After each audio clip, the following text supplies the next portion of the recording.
Hey there, folks. Welcome back to another episode of Capital Markets Quickie. I'm your host, Endrit, and let's dive into what Wall Street's been up to, shall we? So, on Tuesday, Wall Street seemed to be feeling a bit optimistic. The Dow Jones rose by about 0.4%, and the S&P 500, well, it nudged up by 0.5%.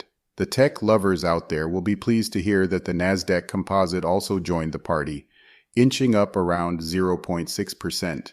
Now remember those gains from Monday? Yep, the trend continues, but it's not all roses. The Middle East situation keeps escalating, making investors a tad bit nervous.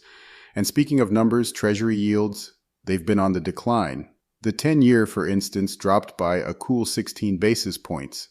That puts it around 4.63% following a broader bond sell-off. Why the optimism, you ask? Well, two Fed officials, pretty important ones, hinted that with bond yields shooting up, we might see the credit tightening the Federal Reserve has been eyeing. Translation: rate hikes might just hit the pause button. Atlanta Fed's Raphael Bostic even chimed in, suggesting current rates might do the trick in tackling inflation. However, a word of caution comes from the IMF.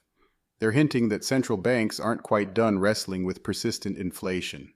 Amid all this, we've got the Middle East conflict casting its shadow. Yet, despite the ongoing tensions, oil prices seem to be relaxing a bit after that 4% leap.